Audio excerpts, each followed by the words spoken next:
welcome to Chasing the Kraken. So I'm Jordan. So today's a little bit different. I'm going to do a video on creating a fishing bump board for measurement, and something that will, look professional and hopefully be accepted by a tournament. Sometimes they provide it, but it's a good idea to have your own. Now, as far as material, so I've been back and forth on this. I've looked at everything from PVC trim boards to the thought of using some sort of urethane coating on wood. I did actually buy some 1x4, and I found it was just too thick when it was all said and done. So what I ended up with is this material here. So this is it's actually ceiling tile. So ironically, this is where a couple of hobbies come in together. So this ceiling tile is actually, it's a PVC foam board that is, the brand name for it is Sintra.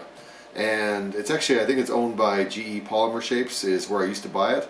Probably about 20 years ago, I used to make Boba Fett armor sets and sell them on eBay for extra money. That's how when I first separated from my ex-wife, that's how I paid the bills over and above what I could bring in through work, is doing this as a hobby.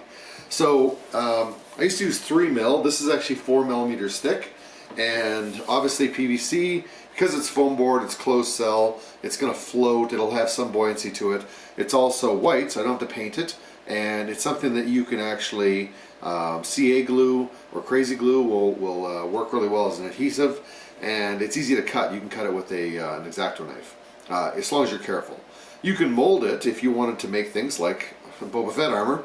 You can mold it with heat, either a heat gun, or I used to actually have a big pot, and I would literally boil it over this pot and use the steam to shape the plastic. 4 mil is a little bit thicker. Like I said, I used to use 3, but this stuff's really good in the sense that I don't have to worry about it getting waterlogged. I don't have to worry about it warping. Now, what I am going to do, what I've opted to do, is to go with a double thickness. So because it's 4 mil, and it's really, this whole sheet, it was basically, we're going to use this whole sheet to make the bump board.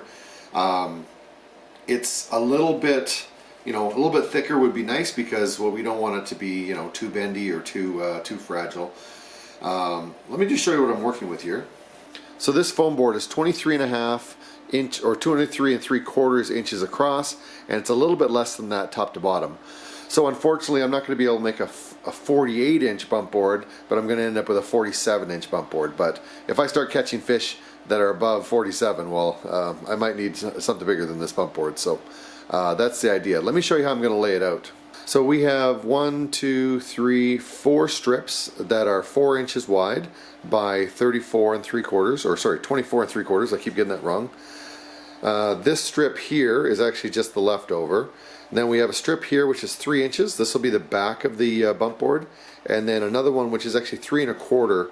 So this is to allow for the overlap. We'll show you when we get it done, but I'll get a little video of me cutting it out in a bit, and we'll go from there. Now, what I have also done, I've 3D printed, designed and 3D printed just some basic pieces.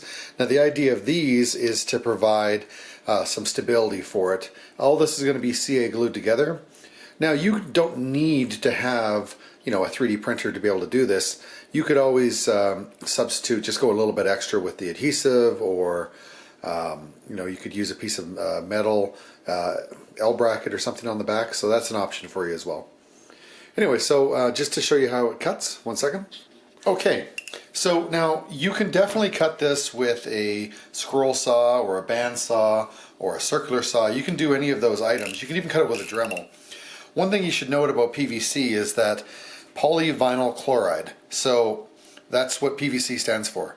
So when you heat up PVC to the point where it is starting to melt and starting to burn, you're actually releasing gases. When I used to work with this, I remember at one point I realized when I was using a Dremel, I'd get a sore throat afterwards, and I couldn't figure out why, and I realized that I was essentially burning my vocal cords in my throat with chloride gas when you or chlorine gas when you do it. So I'm not a chemist, so I can't tell you exactly how it breaks down, but you definitely don't want to heat this up if you can avoid it. Nice thing with a X-Acto knife is in a way it actually produces a nice even cut. So long as you're very careful to follow your lines and you score and then go a little bit deeper each time until it might take you 4 passes to get through this. But if you are taking your time and being gentle and precise, you can actually do some pretty precise cuts. And a nice sharp blade, doesn't hurt. So what I'm going to do, I'm going to start off on the end. I'm going to draw the knife towards me, and I'm going to just do my best to follow the line. Now I can always touch this up with a sanding block later, and we're not building the space shuttle here, so if I don't get the exact dimensions, there's some leeway here. It's a bump board for fishing, so yeah. So I'm able to go through one pass there. Then I'm going to go back in the same, make sure I get started on the same channel, and I'm just going to go a little bit deeper, put a little bit more pressure with the tip. And now you can see it's starting to really soften up. And if I go through probably one more time, that's why I have this backer board here, I can hear the tip kind of popping through the back of it. Keep coming, keep coming, keep coming. And there you go.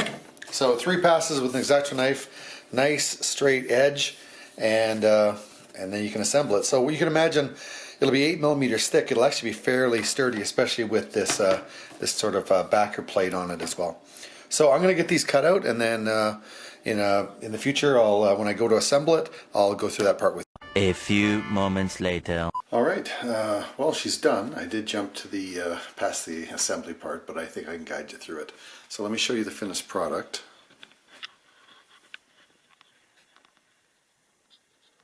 Here's the basic construction. It's pretty light. It's a little staticky, so cat hair and dog hair sticks to it. But I put my little 3D printed support pieces in, and then that's the base, that's the back piece. And then let's see if I can get you an idea. So essentially, you catch a smaller fish, you can put it on here. I adjusted for the gap, and we have up to 23.5 inches on the back end. And if you catch a bigger fish, it just folds out.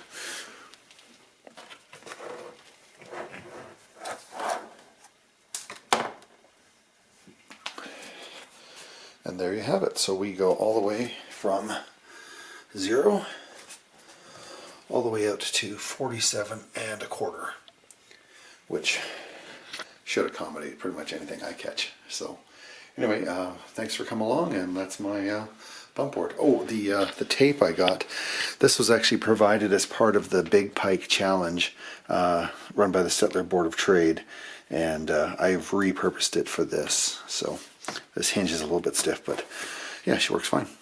So thanks Stettler Board of Trade and the Big Pike Classic for the cool flexible ruler. All right, thanks. Let's get cracking, guys.